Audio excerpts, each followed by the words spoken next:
አይደለችም የተወችው። በራሷ ብትተው መስገድን መጾምን ብትተው በዚህ ብትጠየቅ ኦኬ፣ እኔም ጥያቄ አላነሳም። አንደኛ ፔሪዱን የፈጠረባት ራሱ በዛ ፔሪድ ላይ ባለሽ ሰዓት ደግሞ ወደ ሰላት እንዳትቀርቢ ብሎ ራሱ ነው ይከለከላል። ህጉን ነው ያከበረችው። ለምን ታዲያ ሃይማኖቷ ጎዶሎ ይሆናል? ለምን? ምክንያቱም እሷ በራሷ ተነስታ ባትሰግድ ባትጾም ባትፈጽም አዎ ሃይማኖትሽ ተጎላል ሃይማኖትሽ ትጎለሻል ተብላ ብትከሰስ ኦኬ ችግር የለውም እንደዛ ቢል። ግን ሁለቱንም በራሷ ባደረጋት ህጉን በራሷ አምጥቶባት ወር አበባ እንዲፈስ አደረጋት። መልሶ ደግሞ በዚህ ሰዓት ይሄንን ስግደት አትስገጂ ብላ መልሶ ደግሞ ከሃይማኖትሽ ጎለሻል የሚላት ለምንድን ነው? የቱ ጋር ነው የሷ ጥፋት? ጥፋቷን ታሳየኛለህ? እሺ ዝም ብለኛ ላስ ጥፋቷን አሳየኝ በማስረጃ ፕሊስ፣ በማስረጃ ይሄው 162 ሰው ያዳምጣል። በማስረጃ ከፍታ ያሳየኝ የሴቷን ጥፋት እኮ ማስረጃ ነው እኮ ማስረጃ እኮ ነው የምነግራችሁ። ሁለተኛ ስልክ ሊኖረኝ መክፈት ይችላል ነበር። ሁለተኛ ስልክ የለኝም። አንድ ስልክ ነው አለኝ። ቤቲ አንድ ስልክ ነው አለኝ። እኔም በትልቁ አድርጌ ልከፍልህ ነው። ይሄው እንግሊዘኛ ይችላል። አረብኛ ካለ አረብኛ አድርግልኝ። አይ ለጊዜው በእንግሊዘኛ ነው ያወጣሁት። ይሄንን አንብበውና ከዛ በኋላ ወደ እንግሊዘኛው እንሄዳለን። ኖ አረብኛ ካለ አረብኛ ነው ጭልኝ። ችግር የለም አረብኛውን ወይንም ከታች ሰይድ ሁሴን የሚለውን አስገቢው። ሰይድ ሁሴን የሚለውን ማነው አማርኛ ሰይድ ሁሴን ናገባ። እዚህ ጋር ቤተሰብ አንብቡት፣ ያጠቆርኩበትን ክፍል አንብቡት። እስከዚህ ማለት ነው የጠየቀችውን ይመልስ። አሁን እኮ የተሸፈነ ነው ያ ሚውት አድርጎ እኛ የምናስረዳችሁ ከኛ ዲኑ ለማወቅ እስከሆነ ድረስ ደግሞ ጥያቄያችሁ ሲመለሳችሁ ዝም ብላችሁ አድምጡ። ሴት ልጅ በኢስላም ዲን ጎዶሎ ናት ማለት ሴት ልጅ ማለት ሴት ልጅ ዝቅ የሚያደርግ የሚያሳንስ ሳይሆን በሀይድ ጊዜ ወር አበባ በምትሆንበት ጊዜ ከሶላት ከጾም አትችልም፣ አትሰግድም፣ አትጾምም። እሱ ይሄ የእሷ ጥያቄ አይደለም። እስቲ የእሷ ጥያቄ ድገመው። ልጅቱ ያልቻለችው ሴት ልጅ ሀይድን ፈጣሪ አላህ Subhanahu ፈጥሮ ሳለ ድገምልኝ እስቲ። እኔ ጠየቁት ጥያቄ ስላልሰማ እኮ ነው ወንድም መጫጫው ያስፈልጋል። ሰምቻችኋል ሲጀመር ማለት ነው። እስቲ ንገረኝ ምን ብዬ ነው ጠየቁት? ሰይድ ሁሴን አስፊውና ሁለተኛ ስልክ ካለው ይከፍትልና እሱ ችግር የለውም። አንተ እኔ የጠየቅኩን ጥያቄ እኔ ብቻ ነው የምጠይቀው። በነገራችን ላይ ሊወርድ ስለሆነ ወንድሜ ጥያቄን ተረድተህ እንድትመልስልኝ እንጂ የራስን አስተሳሰብ እንድትነግረኝ የራስ አስተሳሰብ አይደለም። ምን ብዬ ነበር የጠየቁት? የምናገረው ሐዲስ ነው የምነግራችሁ። ምን ብዬ ነው የጠየቁት? አንቺ ጥያቄሽ ባጭሩ እንትን ሐይድንም አላህ Subhanahu Ta'ala ፈጥሮላት ሳለ እሷ ባልሰራችው ነገር እንዴት ጎዶሎ ትሆናለች ነው ያልሻለሽው። የሴቷ ጥፋት የቱ ጋር ነው? አዎ እንዳትሰግድም እሱ ከልክሏት፣ ፔሪዱንም እሱ ፈጥሮላት ወደ ስግደትም እንዳትቀርብ እሱ ከከለከላት በኋላ ከሃይማኖቶች ጎዶሎ ናት ብሎ የሚከሳት የቱ ጋር ነው ጥፋቷ? የሴቷን ጥፋት አሳየኝ በመሰረት። እሺ አይው ልንገራችሁ። ሴት ልጅ የወር አበባ በምትሆንበት ጊዜ ደም ይፈሳታል። ከደግሞ ሶላት ላይ ደግሞ ጧሃራ ግዴታ ነው። ከሶላት ሸርጦች መካከል ወይንም ህጎች መካከል አንዱ መጥራራት ንጹህ መሆን ነው፣ ከደም ከጀናባ ከሌሎችም ማለት ነው። ሴት ልጅ በወር አበባ ጊዜ ደም ላይ ስለምትሆን ሶላት መስገድ አትችልም። ለምን? በዚያን ጊዜ ጧሃራ አይደለችም ወይም ንጹህ አይደለችም። በዚህን ጊዜ ሶላትም ሆነ ጾምም ሆነ ለሷ አይፈቀድላትም። ቀጥተኛ የሷን ጥያቄ ለምንድን ነው የማትመልስላት? ቀጥተኛ የሷን ጥያቄ ለምንድን ነው የምመልሰው? አላህ አባውን ፈጥሮ አላህ ሶላትን ቀጥሮ አላህ አጅሩን ከሳይት አድምጥስኪ ትክክል እኮ ነች። የልጅቷን ጥያቄ መልስ፣ ሌላ ቦታ አትግባ እኮ የመለስኩላት እኮ ነው። ሀይጥ ለምን አታደምጥም? ቆይ አንዴ እነሱ እኮ አንዴ እነሱን ካልነገርካቸው አይገባቸውም። በነገራችን ላይ እናንተ መጽሐፍ ላይ በነገራችን ላይ ማሳይድ ዝም ብለህ አትለፍልፍ። በነገራችን ላይ ሀይጥ ብለህ ድጋሚ ከተናገርክ ማለት ነው አስወርድሃለሁ። አብርሃም ነው ስሙ። በአብርሃም ለጠረጥራ አብርሃም ችግር የለውም አለው። ቆይ አንዴ በስነ ስርዓት ነው እየተወያየህ ያለው ሰው ጥያቄ መልስልህ። አይ ስለማም ለመመለስ ስላልፈለክ ነው ወረድ በቃ። እኔ አረበኛ የተወለድኩበት ሀገሬ ነው፣ የተማርኩበትም ሀገሬ ነው።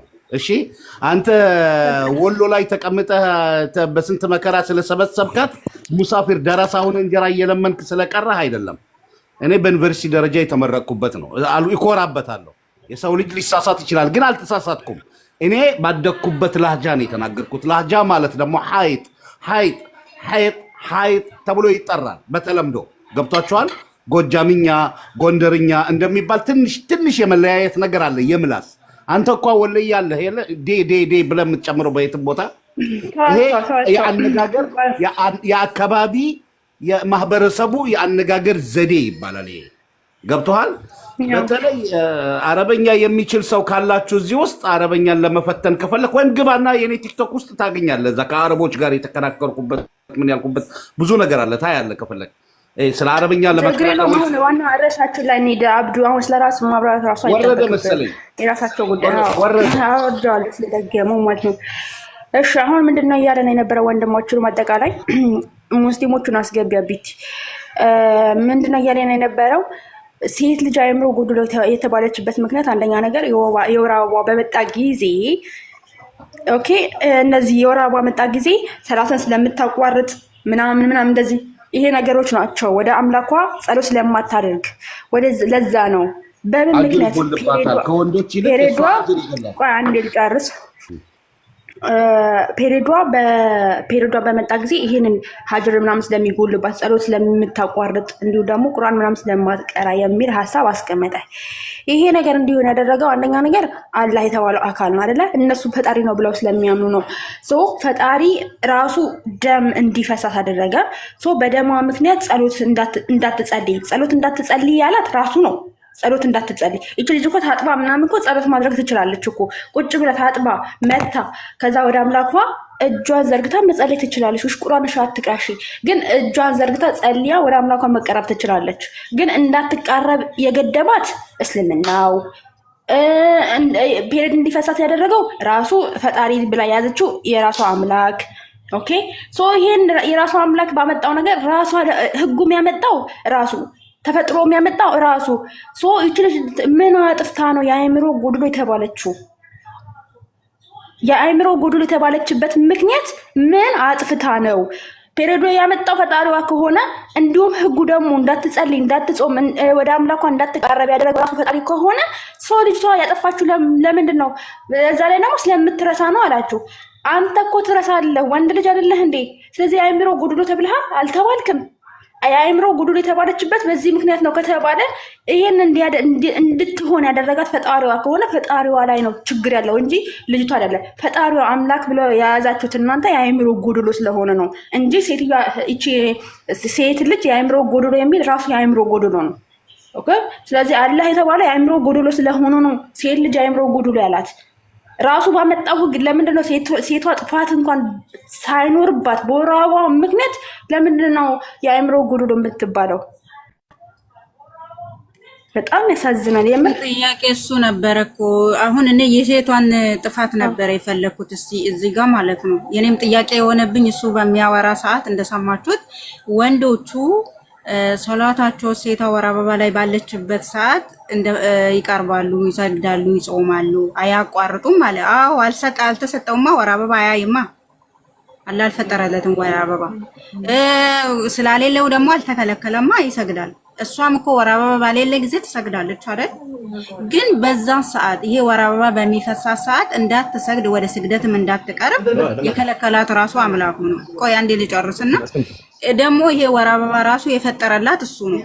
ስለዚህ እቺ ሴት ባላመጣችሁ ወር አበባን በራሷ ባልፈጠረችው ኦኬ ወር አበባ ላይ ሳለች ደግሞ እንዳትሰግድ ተብላ ስለተከለከለችው ህጉን ጠበቀች። እንደውም እኮ ተሰጥቷታል። ህጉን እንዳታደርጊ ተብላለች። ህጉን ነው የጠበቀችው። ታዲያ ምኑ ህጉን አልጣሰችም?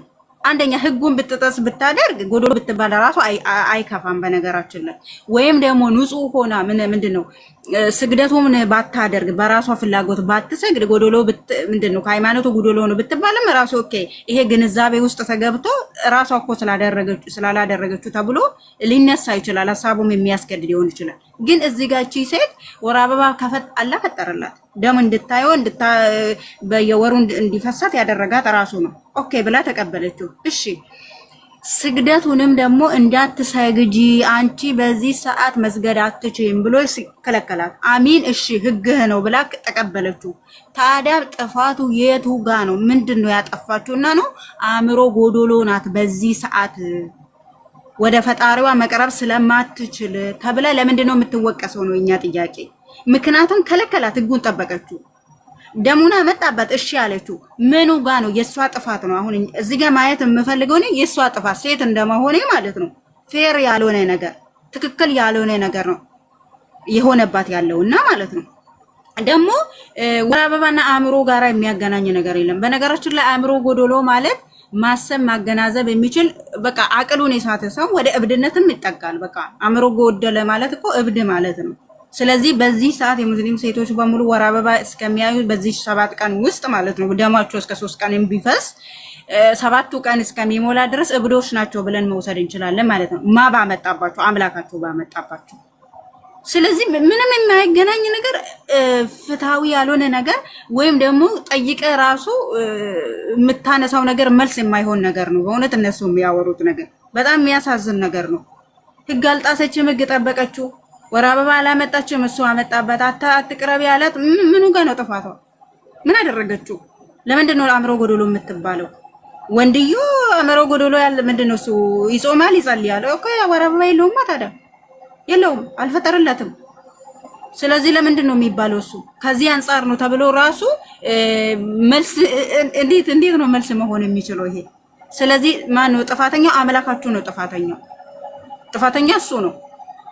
ሴቷ አእምሮ ጎዶሎ መንባል የምትችልበት አይደለም። ምክንያቱም ጥፋቷ የቱ ጋር ነው? አሁን ምን ጥያቄ እንደ ሴት እንደመሆኔ ማለት ነው ሴት እንደመሆኔ ሃይማኖት አይለኝም እግዚአብሔር ይመስገን። ግን እኔ ራሴን በሙስሊም ሴቶች ቦታ አስቀምጬ ጥያቄ ጠይቃለሁ። እውነቴን ነው። ባላጠፋሁት ነገር ጥፋቴ ባልሆነ ነገር ለምንድን ነው አእምሮ ጎዶሎ የምባለው? ምን ባጠፋሁት? ህጉን በጠበቅኩለት ወር አበባ ሰጥቶኛል። ለምን ብዬ ተቀበልኩት? መልሶ ደግሞ አታድርጊ፣ አትጸልይ፣ አትጾሚ፣ ወደኔ አትቅረቢ ብሎ ከልክሎኛል። ወር አበባ ባለሽ ጊዜ ወደኔ እንዳትቀርቢ፣ እንዳትዘጊልኝ፣ እንዳትጸልይብኝ፣ እንዳትጾሚልኝ ደም እየፈሰሰሽ ነውና እንዳትቀርቢብኝ ብሎ ከልክሏታል። ኦኬ መልሶ ደግሞ አእምሮ ጎዶሎ ነሽ በዚህ ሰዓት ሃይማኖትሽ ጎዶሎ ነው ብሎ ደግሞ ወንጅሎኛል። ጥፋቱን አሳየኝ፣ የሴቷን ጥፋት ማለት ነው። እቺን ብቻ በማስረጃ እንድትመልሱልኝ ነው የምፈልገው በስርዓት። አራ በዛሽው አንቺ ላይ ያለው መጀመሪያ አንብበሽው አንተ ስርዓት ይኖርክ። ይሄ ምን አይነት ስብ ነው? እዚሁ ላይ አንድ ጨምሬ እንድትናገር የምፈልገው ማጅን አንዴ ፕሊስ። ለምሳሌ በጾም ሰዓት የወር አበባ ላይ ከሆነች የሙስሊም ሴት መጾም አትችልም። አዎ እሺ። ግን እኮ የወር አበባ ካለቀ በኋላ እኮ ጾማን ትጾማለች። ለያንን 7 ቀን ያጎደለችውን 7 ቀን እኮ በሌላ ቀን እኮ ጾማ ሀጅሯን ትሞላለች። ይሄስ እንዴት ይታያል? ታራ እንዴት ጎዶሎ ያስብላታል? በዛን ቀን ያልጾመችውን ጾም በሌላ ቀን ጾማ ካካካሰችው ለምን ጎዶሎ ያስባላት? ይሄንንም አብራችሁ ጨምረህ መልስልን። የእህቴ ከነአን ጥያቄ ግልጽ ነው፣ የኔም ግልጽ ነው። ለምን በሰዓቱ በጾም ሰዓት የወር አበባ ሆነች? ያቺ እህታችን የወር አበባ ላይ ስትሆን ጾም ተከለከለች፣ ሰግደት ተከለከለች። ኦኬ ግን ያንን ነገር ከጨረሰች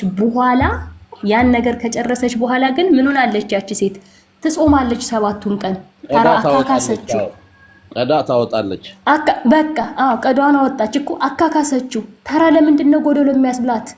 ጾምም ሶላትም ሁለቱንም ጾምም ብቻ አይደለም ሶላትም ታደርጋለች። ሁለቱንም ነው የምታደርገው እኮ ልክ በዛን ቀን በ7 ቀን ጾም ላይ ሆና ለምን ይጎላታል? ለምን ጎዶሎ ትባላለች? ምንድነው ጎዶሎ የሚያስብላት? እሺ አሁን የከናን ጥያቄ ምን መሰለ? ግልጽ በሆነ አማርኛ በሰዓቱ ያን ነገር ስታደርግ እሷ አልፈለገችም።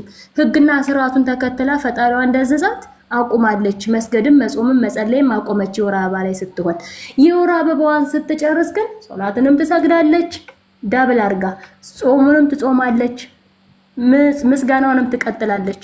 አካካሰችው። ታዲያ ካካካሰችው ለምን ጎዶሎ ተባለች? ለምን የወንድ ግማሽ ተባለች? ይሄ ነገር እንዲታይ ይፈልጋለሁ። ቀጥል። ጨረሳችሁ? አሁን ደግሞ እኔ ላውራ አዳም ልበል አንዴ ልጨምርላቸው ማለት ነው ከይቅርታ ጋር ሴት ልጅ እንትኑን አቢቲ እንትኑን ካወቃችሁ ሐዲሱን ካወቃችሁ ቁጥር ስለጠፋብኝ አስታውሱኝና ሴት ልጅ ስማርት ሆና ፈጥረናት ግን ደደብ አደረግናት አደደብናት ይላል። ለምን የዛፉን ፍሬ በቆረጠች ሰዓት የዛፉ በፈሰሰ ሰዓት እሷ ደግሞ ፔሪድ ሰጠናት ይላል። ፔሪድ እንድታይ ማለት ነው። ይሄ መጀመሪያውን አቅዶላት ራሱ ቀድሮ የሰጣት ነው፣ ራሱ ፈልጎ የሰጣት ነው። ሌላኛው ደግሞ ሴት ልጅ ግማሽ ነች የሚባለው ሲጀምር ከወንዱ አካል ስለተፈጠረች ነው ይላል። ነገር ግን ግማሽ መሆን የነበረበት ወንድየው ነው። ምክንያቱም ከራሱ አካል ወስዶ እሷን ስለሰራት እና ለምን ሴቷ ግማሽ ትባላለች? ወንዱ ነበር ግማሽ መባል የነበረበት። ይህንንም አብራችሁ እንድታዩልኝ ይፈልጋሉ። ቀጥሉ። እሺ አሁን ጨርሳችሁ እኔ ደግሞ ላውራ ዝም ትላላችሁ ሁላችሁም ማለት ነው። ሁላችንም ጥያቄያችን ነው አንገባን። ቆይ ማጂዬ ከመጀመር በፊት አብርሽም አንዴ ቆይ በቃ እስኪ እንስማው።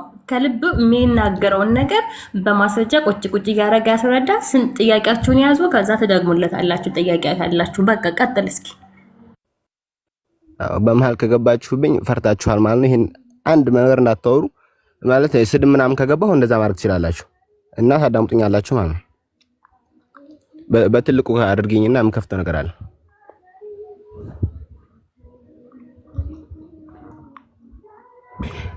መጀመሪያ የተጠየቀውን መልስ በትልቁ አድርጉኝ። አሁን የኔ ተራ ነው። እናንተ በመሃል አትግቡ። ጨርሳችኋል። እስካሁን ድረስ ተወሩ ነበር። ረጅም ሰዓት ሳዳምጣችሁ ነበር። መልስ ወንድማችን ወላ በደለ። እሺ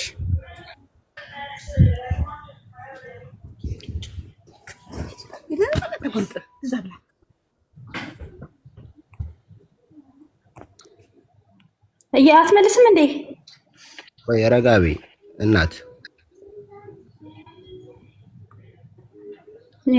ሩጣው የሚገቡት መጽሐፍ ቅዱስ ላይ ነው። ይሄ መጽሐፍ ቅዱስ ላይ ግን መቼም አይገባም። የኛን ጥያቄ የተመኘው እንደዚህ እንደጓጓለን ትቀራታለህ ነው መጅኑን ብሎ መልሱ። እስልምና ላይ መልሱ። እስልምና ላይ ሳትመልሱ እንዲሁ ነው የምናፈራፍራችሁ። የትም ክርስትና ላይ ሳትገቡ መጽሐፍ ቅዱስ እኛ ጥያቄ አሁን ወደ ማታ አካባቢ ጥያቄያቸውን እንቀበላችኋለሁ። በሴት ልጅ ዙሪያ ያለውን በክርስቶስ ላይ ያላቸው ጥያቄ እንቀበላችኋለን። ነገር ግን እስልምና ለብዙ ዘመናት ተከድኖ ነበር፣ ለብዙ ዘመናት ማለት ነው። አሁን ግን እያንዳንዱን እየገለጥን እናሳያችኋለን። ገደል ትገባታላችሁ እንጂ መጽሐፍ ቅዱስ ላይ አትገባት።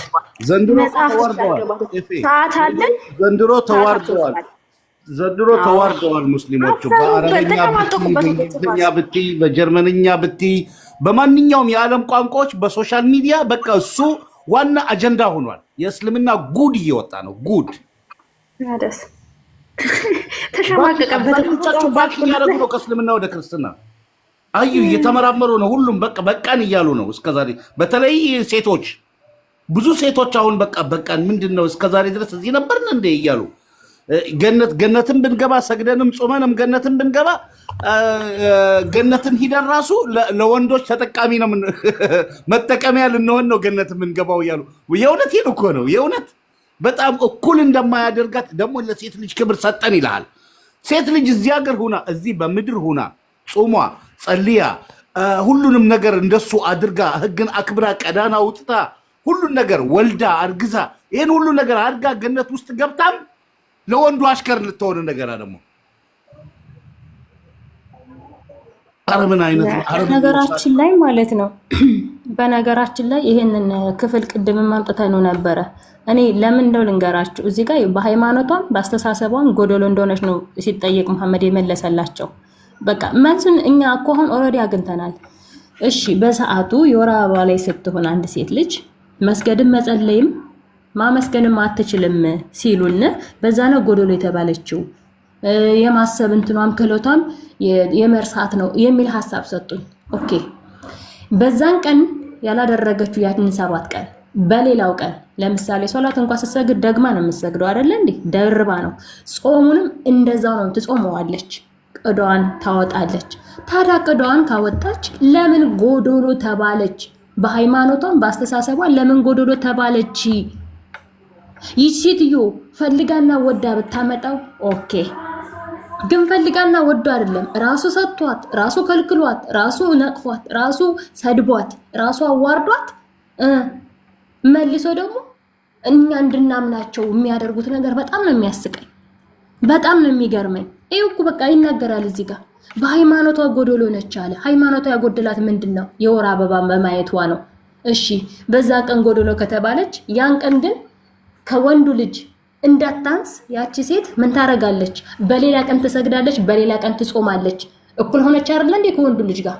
ለ7 ቀን ያቋረጠችውን ሶላትንም ጾሙንም ሌላ ቀን ጾም አካካሰችው። ታዲያ ከወንዱ ልጅ በምን ጎደለች? ከግራ ጎኗ ነው የተገኘችው አልኩት ቅድም። አሁን አለኝ ከግራ ጎኑ ከተገኘች ታዲያ ጎዶሎ ወንዱ ሲሆን እንዴ ሴቷ ጎዶሎ ትባላለች አልኩት። የመለሰው መልስ ሰምታችኋል። ባይዘው ይሄንን ጥያቄ ለሴቶች ነው እንጂ ወንዶች ልትመልሱት አትችሉም። ለምን? መብታችሁ ይነካላ። እናንተ የበላይ ስለሆናችሁ መብታችሁ እንዲነካባችሁ አትፈልጉም። ተረዳችሁኝ አይደለ? ግን ሚለው መጽሐፉ ምንድነው? በአስተሳሰባችሁ ጎዶሎ ናችሁ ይላችኋል። የሙስሊም ሴቶች በሃይማኖታችሁ ጎዶሎ ናችሁ። እንዴት አንቺ ሙሉ ነሽ ተፈጥረሽ ሁለት ሁነሽ ነው አንድ ምስክር ልትሆኝ የምትበቂው? እንዴ ወንድ ልጅ እኮ እንደውም አይገርማችሁም? እንደ ወንድ ልጅ የሚረሳ የለም። በጣም ነው የሚረሳው። በሐሳብ ደረጃ በጣም ወንድ ልጅ ይረሳል። ነገር ግን ምን አላችሁ? ሴት ልጅ ናት የምትረሳው እና አንዷ ብትረሳ አንዷ ልታስታውስ። እዚህ ጋር ስለማስታወስ ስለመርሳትና ስላለመርሳት አይደለም ይሄ ሐዲስ ራሱ የሚናገረው። ለምስክርነት ነው ያለው። ምስክርነት በሆነ ኬዝ ላይ ፍርድ ቤት ቢቆሙ ሁለት ሴቶች ከአንድ ወንዱ ጋራ እሷ የምትመልሰክረውን ይችኛዋ እንዴት ነው ያለ ኧረ በእናታችሁ ኧረ እንዴት ነው የምታስቡት? አንዳንዴ እንደው እስኪ ጭንቅላታችሁን አሰሩት። የማይመስል ነገር እንደሚመስል አድርጋችሁ አታውሩ። ሴት ልጅ ከወንድ ልጅ በምንም አታንስም፣ ልታንስም አትችልም። እዛ ላይ ምን አለ ቅድም ስለ መርገም ሲወራ ለምን ትረገማለች ተብላ እህቴ ኤፌሶን ስትጠይቃቸው የመለሱት መልስ ያስጠላል። በጣም ነው የሚያስጠላ የመለሱት መልስ። ምንድነው የመለሰው? የጠየቀችው ጥያቄ ትክክል አይደለም። መረጃ ስታመጣበት የጠየቀችው ጥያቄ ትክክል እኮ አይደለም። እንዴት ትክክል አይደለም? የጠየቀችው ጥያቄ ትክክል ነው እንጂ ወንድ ልጅ ፍላጎቱና ስሜቱ ኑሮት ያን ነገር ፍላጎቱን ካላረካችና ካልተቀበለችው ምን አለ? መላእክት ሲረግሟት ያድራሉ። ሬሳ እንደማድረግ እኮ ነው። ሴት ልጅ ስሜት ሳይኖራት ከወንድ ልጅ ጋር ግንኙነት ማድረግ ማለት እኮ በድን የሆነ ነገር በቃ የሞተ በድን የሆነ ነገር ነው እኮ ግንኙነት እያደረገ ያለው ወንድ ልጅ። ሴት ልጅን ፍላጎት ኖራት ወንድ ልጅ ፍላጎት ሲኖረው ነው እኮ ማሽ አድርገው ነው ግንኙነት ሊያደርጉት የሚችሉት። እዚህ ጋር ግን እሷ ይዘገንናል። እናት ይዘገንናል። እኔ ባለቤቴ ያለች አጠኝ የሞታ እንኳን ትናገራለች። እሷ ሳትፈልግ እኔ አንድ ነገር ማድረግ ምን ይመስልሻል? በእናትሽ ደስ ይላል። ይህ መብቷን መጋፋት የማስበው እኛ ካለ ፍላጎት የሚደረግ ነገር ደስ አይልም። በቃ መለሰች። አያችሁ፣ ተባረኪ። ያው በጣም ነው የሚደብረው። ወንድ ሁኜ ራሱ በጣም የሚያስጠላው ሚስቴ ደስ ብሏት ከቀን ታውቁ ክርስቲያን ወንዶች ካላችሁ እዚህ ራሱ ትምህርት ይሆናቸው። እኔ ትንሽ በእድሜ ገፋ ያልኩ ነኝ። ወደ 50 እየተጠጋው ነው። የኔን ልምድ ሰዱት። በዚህ በቤት ጋር ቢያንስ ወደ 20 ምናምን ዓመታችን ነው። ግን አንድ ነገር ልበላችሁ፣ ሚስትህን ስትፈልግ ዝም ብለህ እንደመጣል ወይም ሰክረህ መጣህ ወይም ደግሞ እንደመጣልህ ገብተህ ነኝ ምናምን አይደለም። ከቀን ጀምረህ እንደምትፈልጋት አሳያት። ነገር ስራ መርዳት፣ በሁሉም ነገር አድንቃት። በቃ ሞራሏን ከፍ አድርግላት። ሴት ልጅ ሲሆኑ ደስ የሚለው ዝም ብለህ እነሱ እንደሚሉት እኮ ይኸውልሽ፣ ባለፈው አንድ ወንድማችን እዚህ ሲገልጸው ነበርና አንድ ሙስሊም አማኝ በመንገድ ላይ እየሄደ ወደ መስጊድ እየሄደ ቢሆንም ሴት ልጅ አይቶ ካረው ወደ ቤቱ ገብቶ ሚስቱን ነይ ብሎ አድርጎ እንደገና ታጥቦ መሄድ ነው አለ። ህጋቸው እንደዛ የሴት ልጅ እግር አይቶ ማለት ነው ነብያቸው የተባለው ማለት ነው። ታዲያ ይሄ ምን ማለት ነው? ሴት ልጅ አሁን ሽንኩርት እየከተፈች ምን እያለች እዚህ ተጨመላልቃ ምናምን ቆሽሻ ምናምን ይሁን ደክማ አንተ በቃ በአማረህ ቁጥር ሴትን ይዘው ወስደ ከብት ነች እንዴ? የእውነቴን እኮ ነው። ሳይንሱም አይደግፈውም፣ አይሞትም፣ ምን አይደግፈውም። እንደ ሰው እንደ ሰብአዊነት እንዴ ሴት ልጅ ክብር አላት። እናት ነች፣ እህት ነች፣ ልጅ ነች፣ ሚስት ነች። ለእሷ ክብር ካልሰጠህ አንተ ለማን ክብር ልትሰጥ ነው? ጊዜና ቦታ አለው ሁሉንም ነገር። አንተ በአማረ ወይም አንተ ስላልተቆጣጠርክ ስሜት ነይ ብለህ እየጎተትክ የምታደርጋት አይደለችም። ልክ አንተ ፍላጎት እንዳለ እሷም ፍላጎት አላት። ይህንን ማወቅ አለብህ። ይህንን ተማሩ እሺ ወገኖች። እነዛ ስለማያውቁት አያውቁትም እንዴት እንደተወለዱ እናታቸው ተደፍራ ነው የተወለደችው። ሁላቸውም የሚያውቁት እናታቸው በግድያ የተጎተተች ነው የተወለዱት ማለት ነው። መልስ ልመልስ አብርሃም አንዴ ቆይ ጥያቄያችንን እንጠይቅ መጀመሪያ። አንዴ ጥያቄያችንን ምንድነው?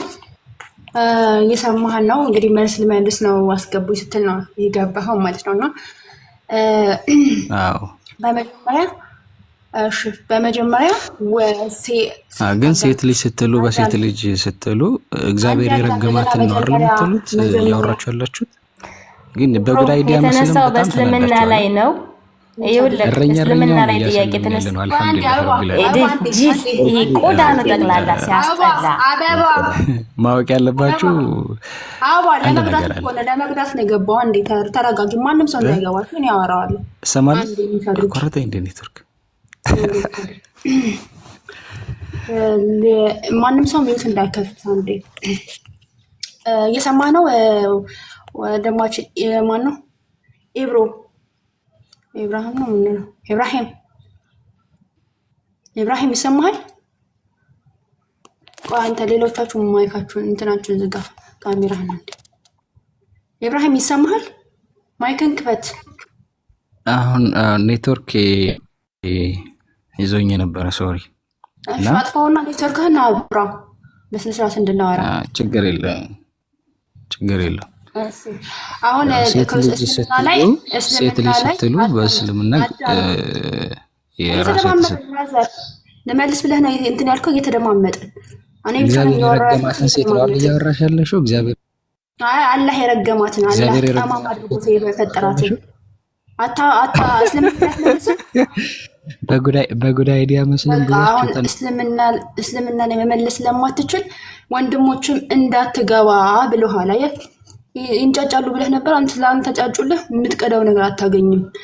ኦኬ እኛ ማንም ማንም አያገባንም። ርዕስም ልናረገው አንችልም። ሲቀጥል ደግሞ የተጠየቀው እስልምና ላይ ነው። እስልምና ላይ ልመልስ አስገቡኝ አልክ።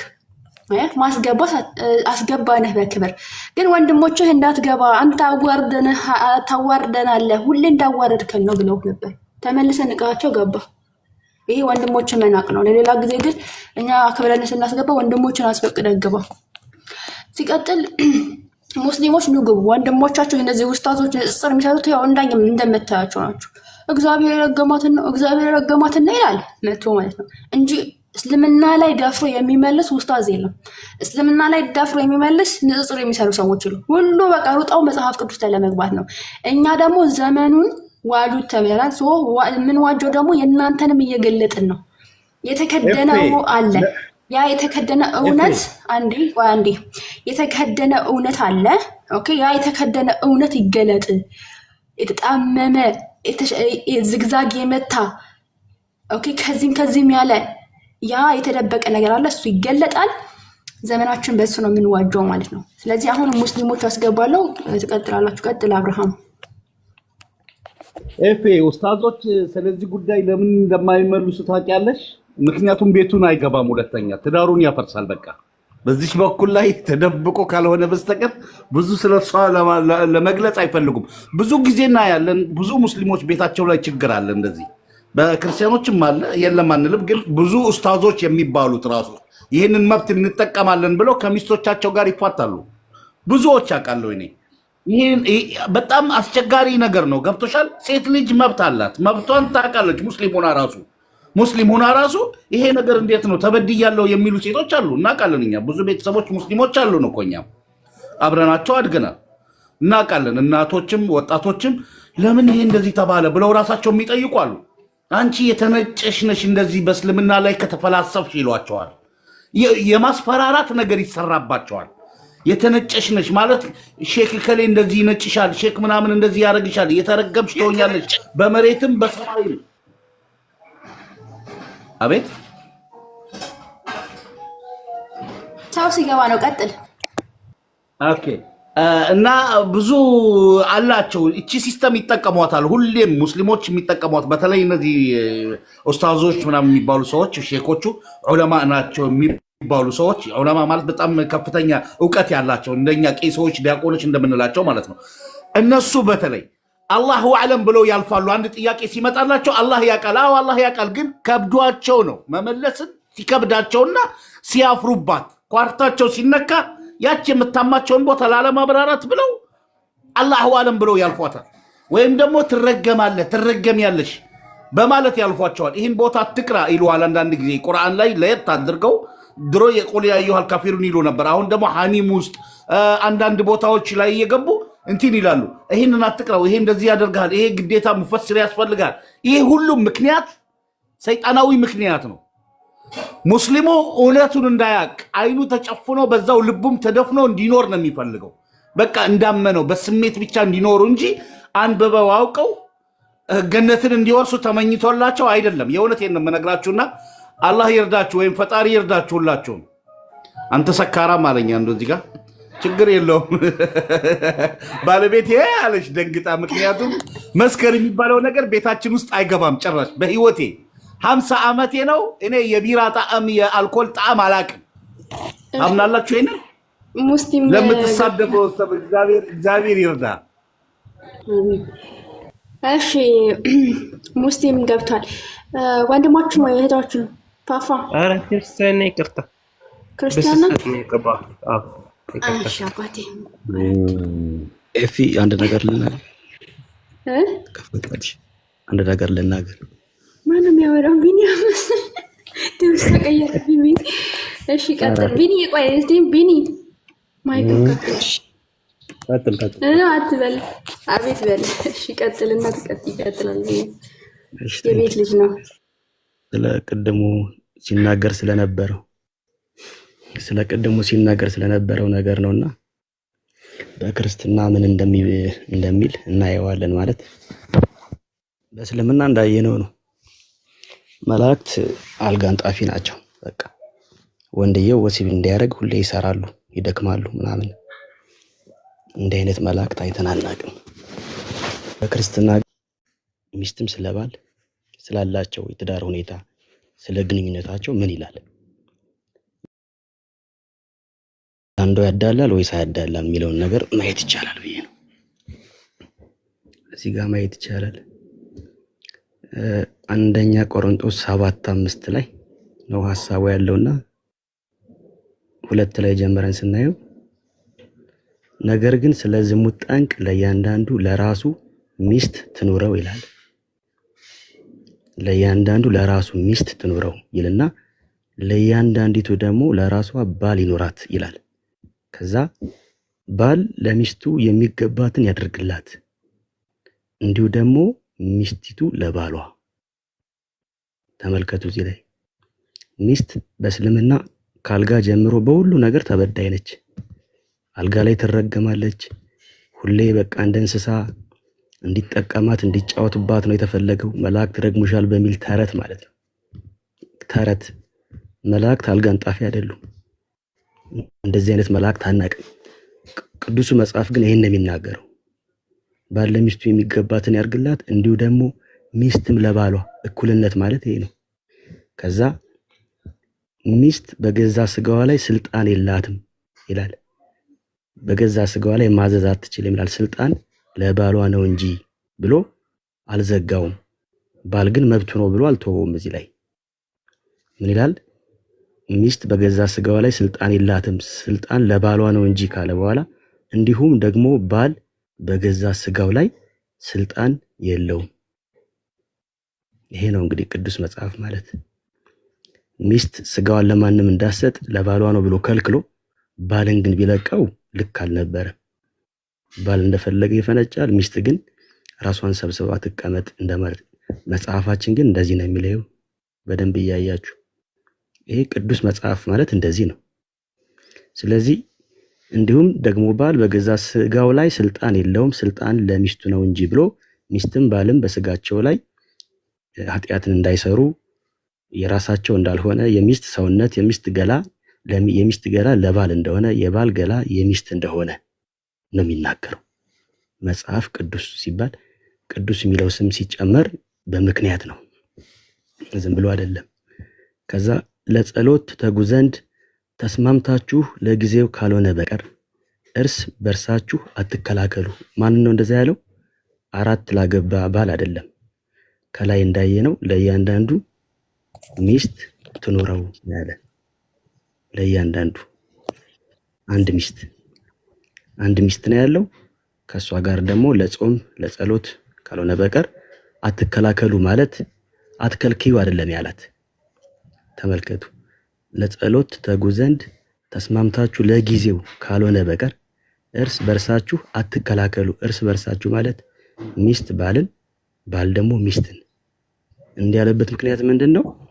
በስሜት መቃጠል እንዳይፈተኑና ከሌላ ሰው ጋር ዝሙትን እንዳያደርጉ ሚስት ለባሏ ባልም ለሚስቷ አይከላከሉ ነው እርስ በርሳችሁን የተባለ እንጂ ባል በፈለገ ቁጥር አልጋ ላይ እንዳትከለክለው ከከለከለችው መልአክ እየመጡ ይረግሟታል የሚል የአረብ ተረት እዚህ ውስጥ የለም። ይሄ ቅዱስ መጽሐፍ ነው። ራሳችሁን ስለ አለመግዛት ሰይጣን እንዳይፈታተናችሁ ደግሞ አብራችሁ ሁኑ፣ አትነጣጠሉ ይላል። እዛ ሳታልፈው እዛው ላይ ሳታልፈው ራሱ ዝቅ አድርገልኝ አንዴ። ምንድነው በእስልምና ላይ ቅድም ባየነው ሐዲስ ላይ ይሄ መላእክቶች የሚረግሙበት ምክንያትም አንደኛ ሴትዮዋ ሚስቱ እምቢ ካለችው ፍላጎቷ ካልሆነ ማለት ነው። የወር አበባ ሆኖ አይደለም አሟትም አይደለም። ነገር ግን ፍላጎቷ ካልሆነ ይቺ ሴት ባሏ የምታስከፋ ከሆነ የባሏ ብቻ ስሜት እስልምና የባሏ ስሜት ብቻ ነው የሚጠብቀው። ይቺ ሴት ግን የራሷ ስሜት አይደለም። ከባሏ ጋር መተኛት አልፈለገችም። ስላልፈለገች ምን ይላታል? በመላእክትና በራሱ በአላህ ያስረግማታል ማለት ነው። በመላእክት እንድትረገም ያደርጋታል። አላህ ራሱን ይረግማታል። ሲቀጥል እዚህ ጋር ምንድን ነው ያለው? ለጸሎት ትተጉ ዘንድ ተስማምታችሁ ነው ማለት ተስማምታችሁ ይላል። አስባችሁታል? ተስማምታችሁ ለጊዜው ካልሆነ በስተቀር ነው። ተስማምታችሁ ነው የሚለው መጽሐፍ ቅዱስ። ተስማሙ ነው ተስማምታችሁ ለጊዜው ካልሆነ በቀር እርስ በርሳችሁ አትከላከሉ ይላል። ተስማምታችሁ ካልሆነ እዛስ ሚስት እምቢ ካለች መላእክት ይረግሟታል። ልዩነቱን ዲፈረንቱን ብቻ ተመልከቱ፣ ይረግሟታል። እዚህ ግን ተስማምታችሁ ነው የሚለው መጽሐፍ ቅዱስ። ስትስማሙ ነው አንድ መሆን የሚቻለው። ስለዚህ ለዛውን ደግሞ አብራችሁኑ አትለዩ ብሎ ይናገራል ማለት ነው። ቀጥል ይጀምር። ቴንኪው። በቃ ያው ምንድነው ኤፊ እዚህ ላይ አንድ አስተያየት የምሰጠው ጥሩ ነው በጣም። እኔ እናንተ ስገቡ ሁሌም እንደውም ስትጠፊም አንቺም አንዳንዶቹ ለምን ጠፋላችሁ እላለሁ። ምክንያቱም ጨለማ አሁን ይሄ እስልምና ትምህርት ዳርክነስ ነው፣ ጨለማ ነው፣ ቶታሊ ጨለማ ነው። ይሄ የመላእክቱ ዓለም የመለኮቱን ዓለም ምናምን ድብልቅልቁን አውጠው ትክክለኛውን ይሄ መለኮቱንና የመላእክቱን ዓለም ስተው በሌላ ዓለም ውስጥ ገብተው እየዳከሩ ነው። እና ምንም የማያውቁትን በትውልድ በምናምን እስልምናን የተቀበሉትን እነሱን ብቻ ነው የሸወዱ የሚኖሩት። ከዛ ውጭ ምንም የማያውቀውን ምስኪን እያስገቡ ስለ ስላሴ እየዋሹ ስለምን እየዋሹ ይወስዱታል። ነገ ሲገባው ይመለሳልና ምን ማድረግ አለብን ብዬ አስባለሁ። እንደኔ የእነሱን ጨለማ ካጋለጥን በኋላ ብርሃንን ደግሞ እንደዚህ አሁን ይሄ ብርሃን ነው የምታዩት። ብርሃን ማለት ምንም እንከን የሌለበት ቅዱስ የሆነ ምን እስኪ አሁን እዚህ ላይ ይሄን አንብቦ ስለ ባልና ስለ ሚስት ይሄን ያነበበ ሰው ምንድነው እንከን የሚያወጣለት? እስኪ እዚህ ጋር አንድ ሙስሊም ገብቶ እንዴ እዚህ ጋር እኮ እንደዚህ ነው የሚል ይሄ እኮ ስህተት ነው ይበል። ህሊና ያለው ሙስሊም ካለ ይምጣና እስኪ ይናገር። ይሄ ልክ አይደለም ይበል እስኪ። ለጸሎት ተጉ ዘንድ ይሄ የሚናገረው ስለ ግብረ ስጋ ግንኙነት ስለ ባልና ስለ ሚስት ነው። ከዛኛው ላይ መልአኩ ስለሚራገመው ለምን ነው በፈለገው ሰዓት ማሰጪው እያለ መልአኩ አልጋ ቤት በር ላይ ወይም መስኮት ላይ ሆኖ በቃ ተሎ ስጪ እያለ እንትን የሚለው መልአክ ማለት ነው። የሙስሊሙ መልአክ ስራው ይሄ ነው። የኛ መላእክት እንደዚህ አይነት ነገር የለም። ህግና ደንብ ተቀምጦልናል። ይሄው ተቀምጧል። ለጸሎት ተጉ ዘንድ ተስማምታችሁ ካልሆነ ስለዚህ ኤፊ ምክር ያልኩሽ ምንድነው የእነሱን ካጋለጥን በኋላ ብርሃንን ማሳየት አለብን በየመሃሉ። ስለነሱ ብቻ የምናወራ ከሆነ ምንም ትርጉም የለውም። ያው ጨለማ ነው። ስታወሪ ብታድሪ ብትይ ጨለማ ነው። እሺ ወንድም ነፍስ እንዲድን ነፍስ ጨርሻለሁ። እኔ ልወጣ ነው። ነፍስ እንዲተርፍ እንዲድን ስለሆነ ይህን የሰማ አንድ ሙስሊም እርግጠኛ ነኝ ዛሬ ከዚህ ከ200 ሰው ከ250 ሰው የሆነ ሙስሊም መጽሐፍ ቅዱስ ውስጥ ገብቶ እርግጠኛ ነኝ ያነባል። እንደዚህ የሚላል ወይ ይላል። አይቶት ላያቅ ይችላል። ያ ብቻ አይደለም፣ የኛ ሰዎችም ያላዩት ሊኖሩ ይችላሉ። ከታች የት ላይ ነው የሚሉም አይቻለውና በቃ ልጆቻችንም እንዲማሩ እንዲያዩ ሌሎችም እንደዚህ በጨለማ ውስጥ ያሉ እንደ ሙስሊሞች ያሉት እነሱም ደግሞ ይሄን ነገር አይተው አመዛዝነው እንዲመጡ ኤፍዬ በየመሃሉ በየርዕሱ በየመሃሉ ምን ታደርጊያለሽ? ከይቅርታ ጋር ብርሃንን በጎን እያሳየሽ ይህ እንደዚህ ነው፣ እዚህ ላይ ደግሞ እንደዚህ አለ፣ የተሻለ ነገር አለ፣ ኑ ወደዚህ እያል እንድንጠራ ነው። ከዛ ውጭ ግን ተባረኩ፣ በርቱ። ኤፊ ከታችም ታብታብ አደርጋለሁ። እዚሁን ችግር የለውም። ከሚመች ከሆነ መረጃም ለመክፈት ስልክ ያኛ ቢዚ ስለሆነ ነው። ሜቢ ከተመቸህ ካልተመቸሽ ችግር የለውም። እናመሰግናለን። ቃል ያሰማልን። ያ መጽሐፍ ቅዱስ ቅድም ያው እስልምና ላይ ብቻ ስለሆነ ነው እንጂ እንገልጠዋለን። አረ እሺ፣ ወንድማችን ከላይ ያለፈ ይሰማሃል? አብዱ ይሰማኛል።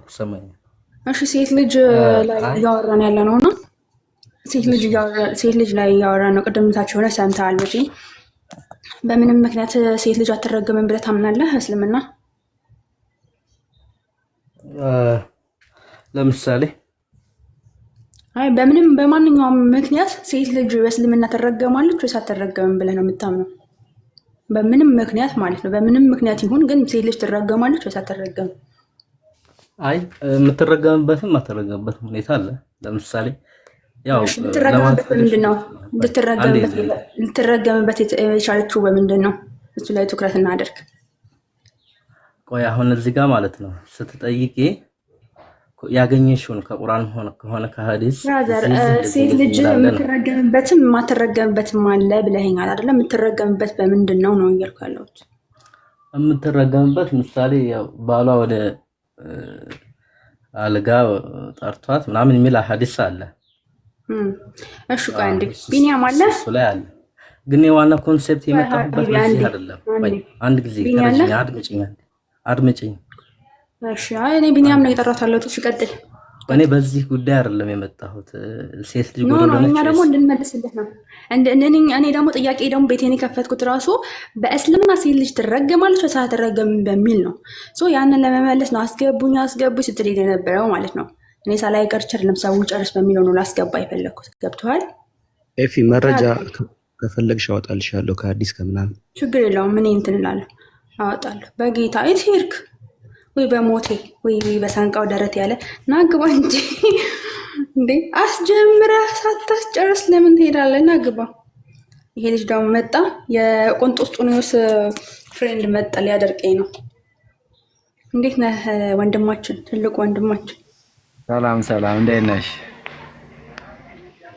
እኔ እኮ አንተ እኮ ገና ሳትገባ እኮ ሰላምታ የምትጀምረው ነገር ይመችህ። ግን እኔ ግን ለትልቅ ወንድሜ ነበር ያልኩት። ጥያቄው ኦኬ ነው። ለቆንጦስጦኒዮስ እሺ፣